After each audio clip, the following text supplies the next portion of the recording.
Hari ini kita sama-sama mau belajar firman Tuhan hidup dan mati karena lidah. Tahukah Bapak Ibu Saudara bahwa tolak ukur pertumbuhan rohani kita itu dilihat dari lidah.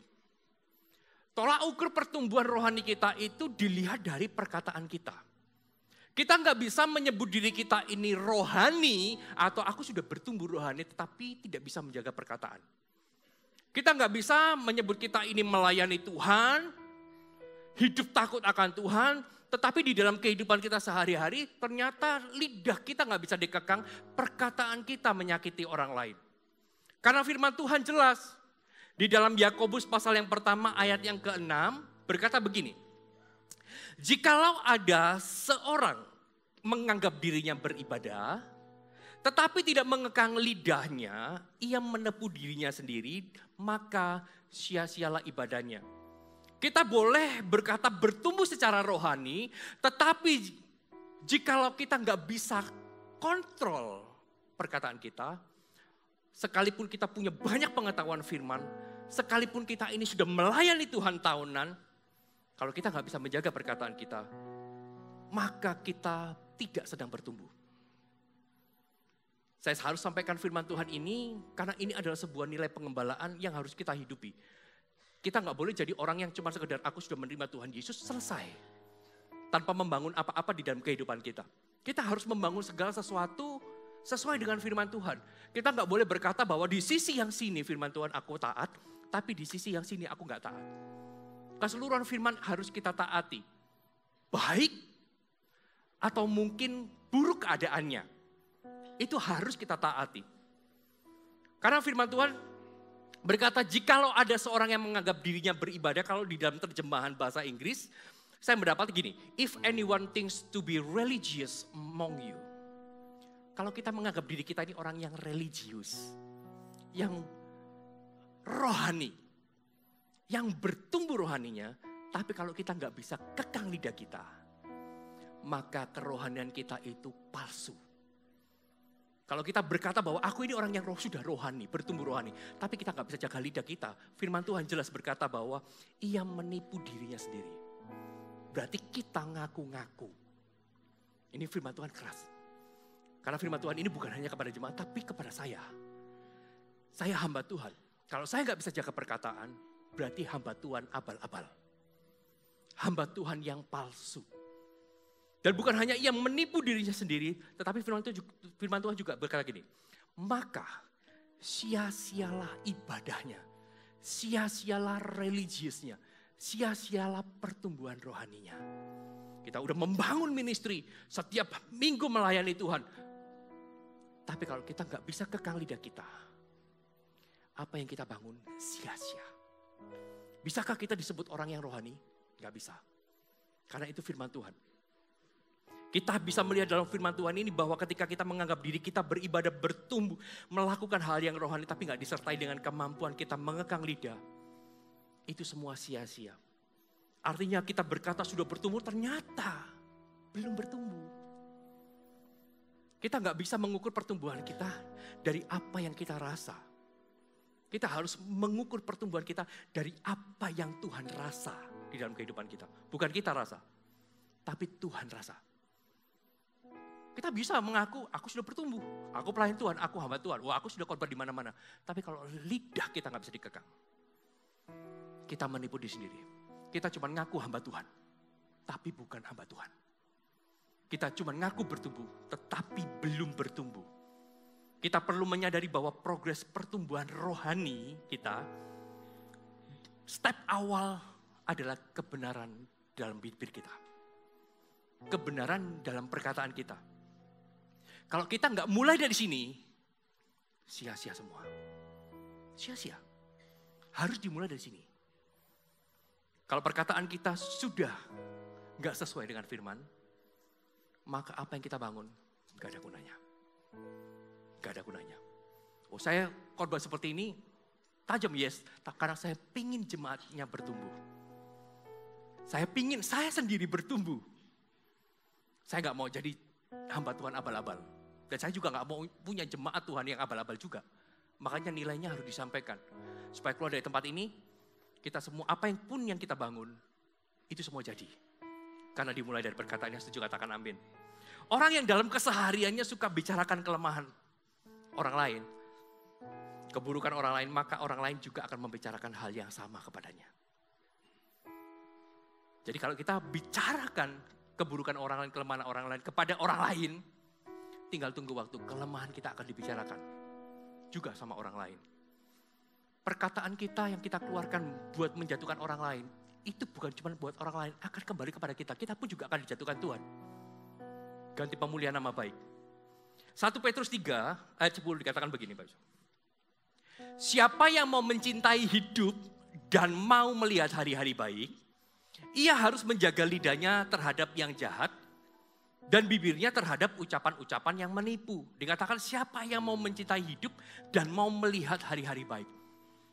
Hidupmu dan hari-hari yang kau jalani ada hubungannya dengan ini. Kalau engkau mencintai kehidupanmu, aku ini sayang kepada diriku, maka kita harus jaga ini. Jaga perkataan kita. Kalau kita mau melihat hari-hari baik itu terjadi dalam kehidupan kita, mau mengalami berkat Tuhan, mulai dari sini. Mulainya dari lidah kita. Dari perkataan kita. Karena ini firman Tuhan jelas. Siapa yang mau mencintai hidup dan mau melihat hari-hari baik, ia harus menjaga lidahnya. Kita harus sadari ini jika mau mengalami berkat. Jika kita mengasihi diri sendiri, harus jaga lidah. Siapa yang sayang kepada dirinya? Saya mau tanya, angkat tangannya. Oh enggak semua sayang. Oke, siapa yang mau sayang? Siapa yang sayang kepada dirinya? Angkat tangannya, tinggi-tinggi. Coba lihat, yang enggak angkat tangan, sayang kepada siapa? Tanyakan. Semua pasti sayang sama diri sendiri kan? Jaga lidah. Dan ini yang kedua, siapa yang mau melihat hari-hari baik? Angkat tangannya. Coba, tetap angkat tangannya, coba lihat kanan kirinya, ada enggak yang enggak angkat tangan? Tolong ditanya, hari-hari seperti apa yang kamu mau? Semua orang mau mengalami hari-hari baik. Tapi firman Tuhan jelas hari-hari baik juga dimulai dari lidah. Dari perkataan. Dan saya tahu firman Tuhan juga berkata di dalam Amsal 18 ayat ke-21. Hidup mati dikuasai lidah. Siapa suka menggemakannya akan memakan buahnya. Tanpa kita sadari bahwa perkataan kita itu punya dampak yang cukup signifikan di dalam kehidupan kita. Hidup mati kerohanian kita dimulai dari perkataan. Kalau kita mau kerohanian kita bertumbuh, kerohanian kita hidup, semakin hari semakin naik, maka perkataan itu harus benar. Karena ketika perkataan kita nggak benar, maka akan ada kematian rohani. Kita nggak boleh mengira bahwa perkataan buruk itu hanya untuk orang lain. Perkataan buruk itu untuk kita. Tuhan itu adil. Tuhan itu sangat adil. Dan saya mau kita sama-sama belajar Bapak Saudara bahwa pagi hari ini dosa lidah apa saja sih yang seringkali bisa terjadi tanpa kita sadari. Karena dosa lidah ini bertumbuh subur di dalam gereja. Jadi kita mau belajar agar kita sadar dan kita mengerti dan kita bangkit dan kita meninggalkan segala sesuatu. Amsal pasal yang ke-16 ayat yang ke-28. Orang yang curang menimbulkan pertengkaran dan seorang pemfitnah, katakan pemfitnah, menceraikan sahabat yang karib. Yang pertama yang bisa kita pelajari poin saya, dosa lidah apa yang seringkali terjadi tanpa kita sadari adalah menceritakan hal yang tidak pernah terjadi hanya karena asumsi. Oh itu tumbuh subur. Di CG, subur. Dia bisa cerita kemana-mana, untuk sesuatu yang sebetulnya nggak terjadi, tetapi asumsinya pribadi. Dia menilai, aku rasa kok begini, dan itu diceritakan. Itu diceritakan. Mengambil keputusan karena asumsi saja udah salah, apalagi kita menceritakan satu peristiwa kepada orang lain, hanya karena asumsi atau hanya karena kita merasanya begitu. Orang bisa hujat orang, bisa menilai keburukan orang, hanya karena dia melihat sekilas, padahal dia nggak tahu. Orang bisa hujat gereja, bisa hujat hamba Tuhan, hanya cuma dengar apa kata orang. Orang kayak gini mau bertumbuh, tak rasa enggak. Makanya kita nggak boleh ya, jemaat GMS Malang, apapun yang terjadi, di gereja sebelah. Jangan hujat apapun kalau kita nggak tahu. Bahkan kalau tahu kebenarannya, doakan. Bukan dihujat. Doakan. Jangan sampai kita nggak tahu. Hanya karena orang ngomong sesuatu, orang bicara sesuatu, lalu kita anggap itu, oh itu sebuah kebenaran. Dan kita mulai ngomong kepada yang lain. Oh ini loh, si A ini lakukan ini. Oh si B ini loh lakukan ini. Oh ini loh gereja ini begini. Kalau kita nggak tahu, kalau ketika ditanya, tahu dari mana? Oh katanya si A. Tahu dari mana? Ya sekilas aku lihat begitu. Sesat ini Pak Saudara. Makanya perintah Tuhan jelas, firman Tuhan. Kalau orang ngomong hatinya, aku ini orang religius, tapi gak bisa jaga lidah. Omong kosong. Pertumbuhan rohaninya palsu. Nanti ketika datang di hadapan Tuhan, aku ini sudah melayani Tuhan. Aku sudah mengusir setan bagi namamu. Tapi Tuhan, aku gak kenal. Karena kamu pembuat kejahatan. Karena kamu pembuat kejahatan. Hal ini yang seringkali merusak sebuah hubungan hanya karena asumsi. Hanya karena asumsi. Hanya karena asumsi keluar dari gereja, keluar dari JG, keluar dari pelayanan. Lalu, makanya di khotbah selanjutnya, jam 4 nanti saya akan sampaikan tentang bertumbuh itu baik, tapi berbuah itu lebih sempurna. Kenapa? Karena banyak orang pindah gereja. Alasannya apa? Aku nggak bertumbuh. Dan di gereja yang baru, aku mau bertumbuh. Jarang orang berkata gini, kenapa kamu pindah ke gereja ini? Aku mau berbuah. Jarang. Cuma mau bertumbuh. Bertumbuh orientasinya diri sendiri. Saya datang banyak orang. Kenapa nggak bertumbuh? Nggak diperhatikan. Gak dikasih, gak boleh ini, gak boleh itu. Orientasinya selalu diri sendiri. Tapi kalau berbuah, itu orientasinya orang lain dan Tuhan. Aku mau berbuah, aku mau memberi sesuatu buat orang lain.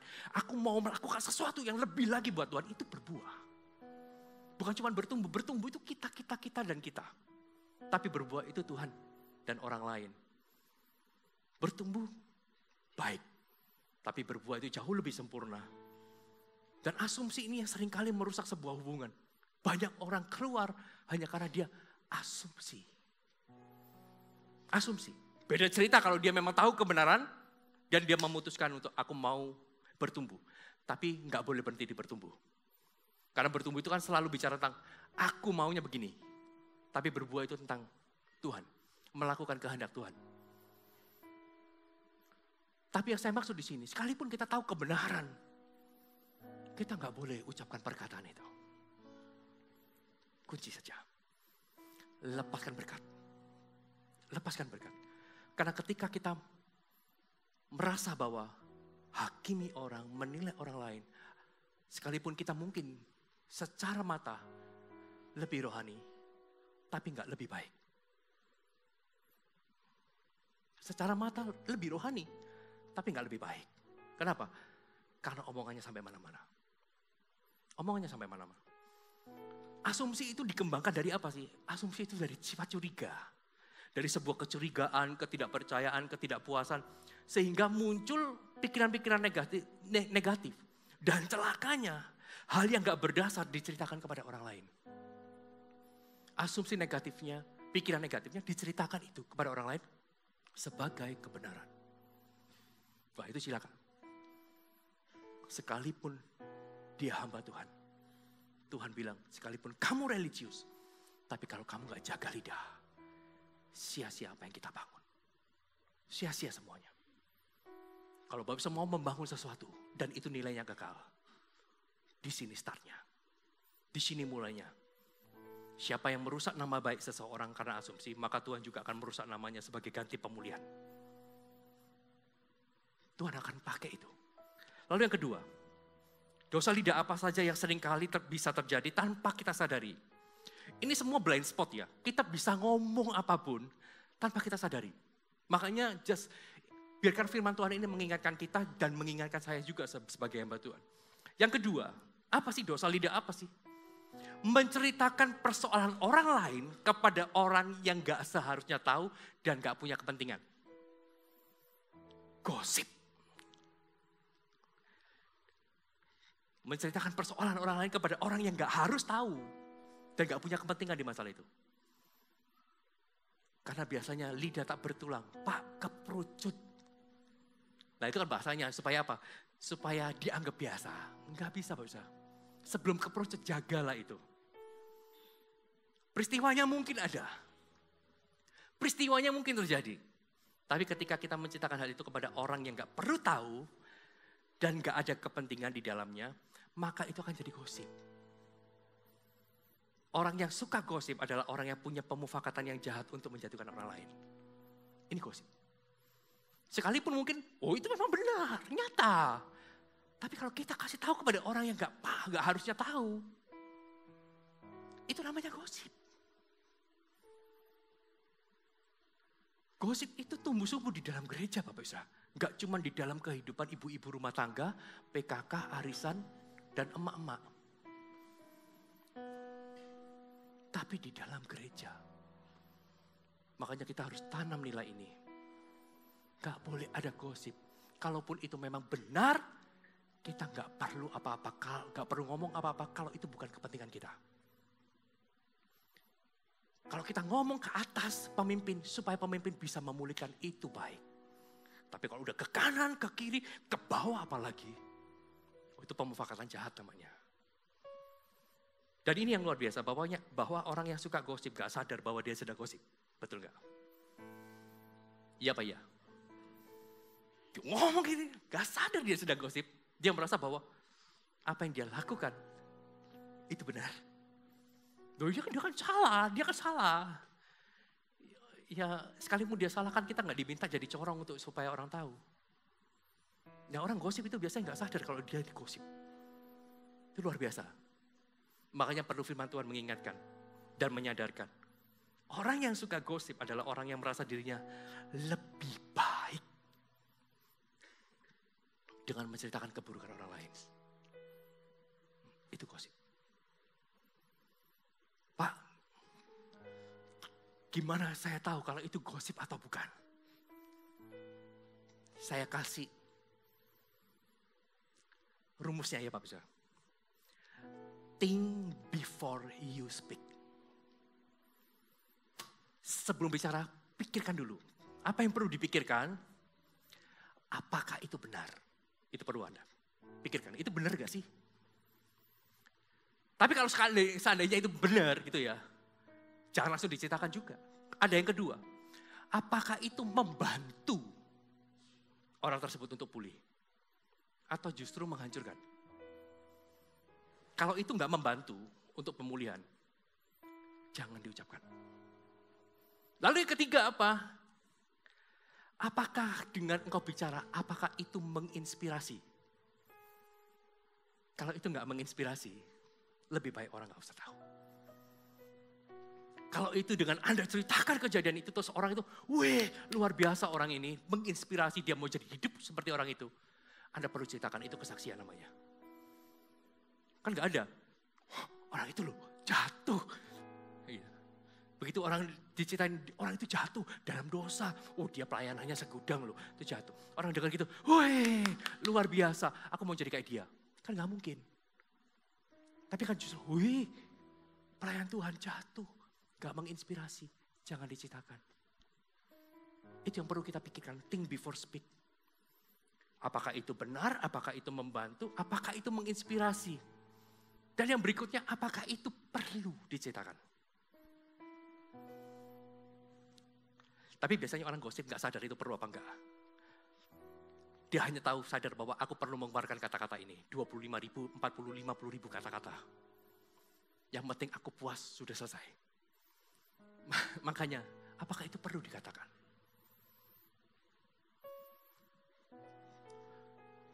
Dan yang terakhir, think before you speak adalah, apakah itu baik ketika diceritakan? Pikirkan itu ketika kita mau mengeluarkan kata-kata. Apakah itu benar? Apakah itu membantu? Apakah itu menginspirasi hidupmu? Menginspirasi hidup orang? Apakah itu perlu? Dan apakah itu baik? Ini adalah rumusnya. Rumus kita menjaga kata-kata. Jadi ketika mau ngomong sesuatu, pikirkan. Apakah itu benar? Kalau nggak benar berarti asumsi. Itu fitnah. Apakah itu membantu? Membantu orang pulih? Membantu segala sesuatu? Apakah itu menginspirasi juga? Ketika orang ceritakan, orang itu langsung berubah, terinspirasi dengan peristiwa itu. Apakah itu perlu juga? Kalau itu memang nggak perlu diceritakan, nggak perlu diceritakan. Dan kalau terakhir, apakah itu baik? Kalau kita ceritakan, apakah itu baik buat semuanya? Baik buat gereja, buat keluargamu, buat pernikahan, buat keluarga, buat anak-anak, buat cucunya semua. Apakah itu baik? Kalau itu nggak baik, tolong jangan katakan apa-apa. Jangan katakan apa-apa. Efesus 4 ayat 29. Firman Tuhan katakan begini. Jangan ada perkataan kotor keluar dari mulutmu. Tetapi pakailah perkataan yang baik untuk membangun. Katakan untuk membangun. Di mana perlu supaya mereka yang mendengarnya beroleh kasih karunia. Lihat. Perkataan yang baik untuk membangun. Supaya ketika kita mengucapkan, orang beroleh kasih karunia. Kalau kita mengucapkan sesuatu, orang mendengar langsung gak damai. Langsung jadi kecewa sama gereja. Jadi kecewa sama orang itu, menghujat orang itu. Please jangan katakan. Berarti kita sudah gak jadi berkat. Karena kata-kata yang baik itu untuk membangun.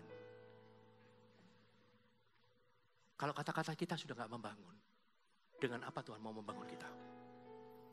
Makanya, kalau kamu mengaku dirimu religius, gak bisa kekang lidah, kamu bohong. Kamu membohongi dirimu, dan apa yang kamu bangun sia-sia. Sia-sia. Lalu yang ketiga, apa yang bisa kita pelajari? Amsal 12 ayat ke-19. Dikatakan begini, bibir yang mengatakan kebenaran tetap untuk selama-lamanya, tetapi lidah dusta hanya untuk sekejap mata. Dosa yang ketiga yang seringkali kita nggak sadari adalah menceritakan hal yang terjadi atau peristiwa yang terjadi melebih-lebihkan atau mengurangi kebenaran. Gak jangkep ceritanya.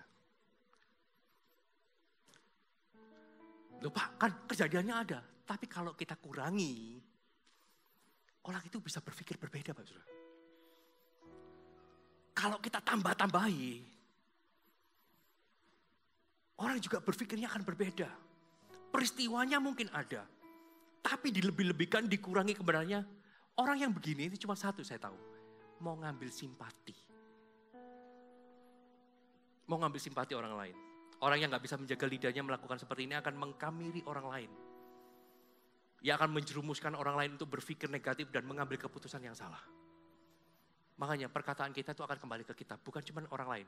Orang lain salah jalan karena perkataan kita. Orang yang salah jalan itu akan maki-maki kita di dalam hati. Dan itu kutuk buat kita. Bapak Ibu pernah ketika keluar kota, naik mobil, Google Map, bukan pesan sponsor, seringkali menyasarkan. Dia bilang belok kiri, ketika kita belok kiri ternyata gak bisa lewat. Akhirnya Bapak Ibu tanya orang, turun tanya, Pak, Bu, aku mau ke sini, lewat mana? Oh Pak, lurus aja, belok kanan, belok kiri, lurus lagi, belok kanan, belok kiri. Oke, dan Anda melakukan sesuai dengan perintahnya. Ternyata masuk ke sawah. Kira-kira Bapak Ibu apa yang Bapak Ibu lakukan? Oh kurang tit gitu ya. Aku dibohongin. Kita mulai keluar. Makian, umpatan keluar kepada orang itu. Dan itu kutuk akan kembali ke mereka. Itu kutuk. Jika iya, katakan iya. Jika tidak, katakan tidak. Karena selebihnya datang dari si jahat. Itu firman. Kejadian gak boleh dikurangi, gak boleh ditambahi. Kalau kita mau menceritakan sesuatu, ceritakan secara lengkap. Karena cerita secara lengkap itu membantu orang yang mendengar untuk mendapatkan gambar keseluruhan. Tapi kalau nggak lengkap, hanya sisi sini. Yang sisi sininya nggak diceritakan. Kenapa? Kalau ini diceritakan, ini mempermalukan dia. Karena seringkali yang diceritakan adalah, orang ini loh jahat sama aku. Pemimpinku loh gak perhatian sama aku.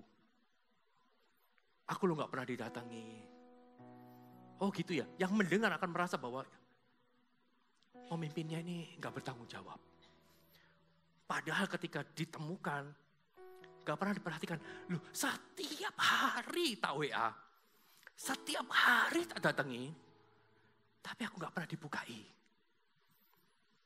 Tapi ngomong keluar, aku gak diperhatikan. Kalau Bapak, Ibu, Saudara jadi pemimpin, jadi hamba Tuhan. Jadi Tuhan wes. Nemu orang kayak gini, kira-kira apa yang dilakukan? Coba. Duh, karena ini sering terjadi.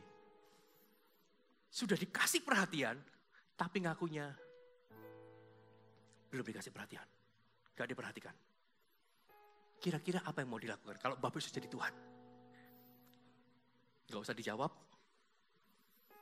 Oleh karena jawaban Anda gak pernah jadi Tuhan. Biar dia tetap Tuhan, kita tetap manusia. Pasti akan gak enak kan? Yang diceritakan kemana-mana adalah bagian sisinya. Sisi yang lain. Tapi secara utuh gak diceritakan. Dan kita juga gak boleh begitu. Kalau kita mau menceritakan segala sesuatu, harus ceritakan secara utuh, secara lengkap. Oh, kalau ceritanya begini ya bukan dia yang salah, ya kamu yang salah. Ya kata itu ya, kalimat itu yang sering kali dihindari orang seperti ini. Supaya orang itu salah, kita tampak benar. Yang keempat, nih, apa sih dosa lidah apa yang sering kali kita nggak kerasa, yang sekali keperucut gitu ya bahasanya. Perkataan di depan dan di belakang yang nggak sama atau berbeda. Di satu pemimpin dia bilang A. Di pemimpin yang lain ketika ditanya, kamu benar ngalami A? Oh enggak kok, aku B. Kenapa? Karena takut ketahuan. Di depan bisa berkata iya, tapi di belakang atau di depan orang yang lain bisa berkata enggak. Perkataannya bisa berubah-ubah sesuai rasa amannya.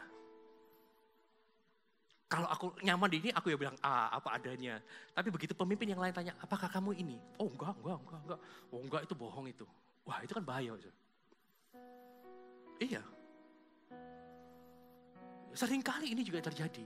Kita curhat ke teman, lalu teman mulai ceritakan ke pemimpin. Pak, ini loh Pak ngalami ini, tolong dibantu Pak. Tolong didoakan. Pemimpinnya datang. Betul kamu ngalami ini. Oh enggak, siapa bilang? Enggak, baik-baik kok, baik-baik. Sekali lagi, kalau besok jadi Tuhan orang seperti ini mau diapain? Gak berani jawab, kenapa? Karena seringkali itu juga kita. Kita bisa beda-beda. Di satu sisi orang bilang berkata A, tapi di sisi yang lain dia bisa berkata bukan A, tapi B. Kenapa? Karena gak nyaman. Karena nanti aku kalau cerita sesungguhnya, orang jadi tahu. Jadi hakim, jadi apa? Jadi enggak. Enggak bisa. Orang dengan lidah seperti ini akan mengadu domba yang lain. Satu ngomong A, satu ngomong B. Dan A dan B ini akan bertemu, A dan B. Mereka akan, enggak A, B. Akhirnya mereka bertengkar. Perselisihan terjadi. Perkataan yang berbeda mengadu domba. Menyebabkan kesalahpahaman, pertengkaran, dan perselisihan akhirnya. Jika kita berkata A kepada yang satu, maka di dalam peristiwa yang sama, kita nggak boleh berkata B kepada yang lain. Perkataan kita berkuasa mengerjakan perkara yang besar di dalam hubungan dan kehidupan orang lain. Jangan sampai orang itu jadi benci satu dengan yang lain. Hanya karena perkataan kita. Halo, amin. Amin? Siapa yang mau berubah? Oke, yang terakhir, yang kelima. Amsal 20, ayat yang ke-19. Dikatakan begini. Siapa mengumpat, membuka rahasia. Sebab itu janganlah engkau bergaul dengan orang yang bocor mulut. Katakan bocor mulut. Sekali lagi bocor mulut. Kelima, ini adalah orang yang suka membicarakan kekurangan dan kelemahan orang lain. Selalu yang diomongkan adalah kekurangan A, kekurangan B, kekurangan C. Kelemahan orang lain yang selalu dikatakan. Adalah fakta bahwa setiap orang itu memiliki kecenderungan suka membicarakan orang lain. Makanya bukan cuma emak-emak, bukan ibu-ibu rumah tangga PKK dan arisan, tapi semua orang, termasuk saya hamba Tuhan, punya kecenderungan ngomongin orang lain. Punya kecenderungan, karena pada hakikatnya setiap manusia itu hatinya jahat. Gak ada orang yang kebal dosa, gak ada. Makanya firman Tuhan perlu diberitakan supaya kita bisa menjaga diri kita. Jaga hatimu, jaga perkataanmu dengan segala kewaspadaan. Karena dari sana terpancar kehidupan. Tuhan gak bisa jaga perkataan kita. Tapi kita yang bisa menjaganya. Tuhan gak bisa menjaga hati kita.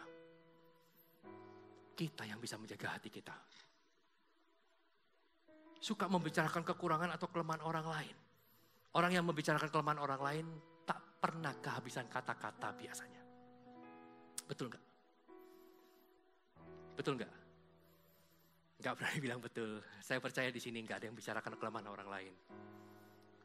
Boro-boro Pak, bicarakan kelemahan orang lain. Saya aja penuh banyak kelemahan. Itu bagus. Loh, saya juga sama. Boro-boro bicarakan kelemahan orang lain. Saya aja gak sempurna. Saya aja gak sempurna. Masih banyak celahnya yang iblis itu bisa porak-porandakan ministry saya. Kok mau ngomongin orang lain? Ngomongin diri sendiri aja. Tuhan, ini list di mana saya harus berubah satu, saya harus ini. Listnya masih banyak. Listnya masih banyak. Kok ngomongin orang lain, orang ini lo kurang ini Tuhan, orang ini kurang ini. Kita aja masih banyak. Tapi ya ini luar biasanya orang yang suruh ngomongin kejelekan orang. 10.000 bisa didapat. Tapi suruh ngomong, bicara apa kebaikannya? Apa ya? Sedikit. Karena memang fokus matanya itu mencari kelemahan orang lain. Menjatuhkan orang lain. Setiap perkataan kita tentang keburukan orang lain akan kita pertanggungjawabkan semua di hadapan Tuhan. Semua. Karena firman jelas berkata, menurut ucapanmu engkau dibenarkan, dan menurut ucapanmu engkau akan dihukum. Semua perkataan kita akan dipertanggungjawabkan. Pertanyaannya hari ini, bagaimana kita menjaga lidah kita? Minta Roh Kudus memberikan kita kekuatan, kesadaran ketika kita mulai banyak bicara. Makanya firman Tuhan, siapa mengumpat, membuka rahasia. Apa yang kita omongkan, orang bisa lihat, nilai langsung. Oh ini orangnya banyak omong. Oh ini omong doang. Sebab itu janganlah kau bergaul dengan orang yang bocor mulut. Kalau kita sudah mulai berkata-kata, minta Roh Kudus itu ingatkan. Rem.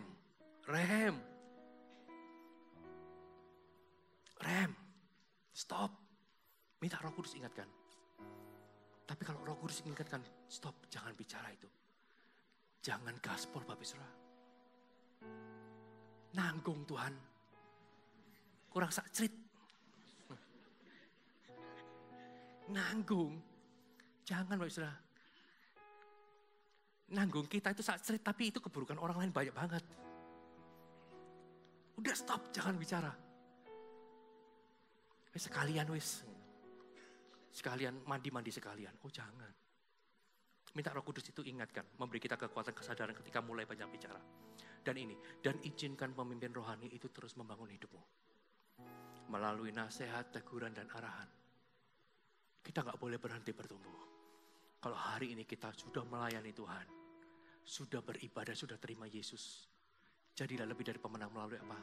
Perkataan. Dari lidah bibir kita. Oh saya percaya pulang dari tempat ini, setiap Anda akan melihat hari-hari baik terjadi dalam hidupmu. Yang setuju berikan kemuliaan buat Allah kita. Amin. Siapa yang mau menjaga lidahnya bisa lambaikan tangannya. Yang pertama tadi apa bisa? Lupa. Yang pertama, ayo 1, 2, 3. Suaranya cuma di barisan depan ini, yang belakang nggak sampai ya khotbah saya. Oke, yang kedua.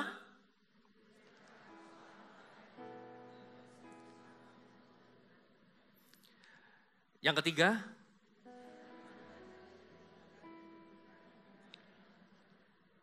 Yang keempat. Dan yang terakhir, yang kelima. Masih ingat gak? Think before you speak. Yang pertama apa? Apakah itu benar? Lalu kedua, apakah itu membantu, helpful? Atau yang ketiga? Yang keempat? Yang kelima? Halo? Oh, apakah itu baik? Oke, berikan kemuliaan buat Allah kita. Nyembahmu, Tuhan dan Rajaku, memujimu, Yesus kekasih jiwaku, mengikutimu seumur hidupku, di hadiratmu.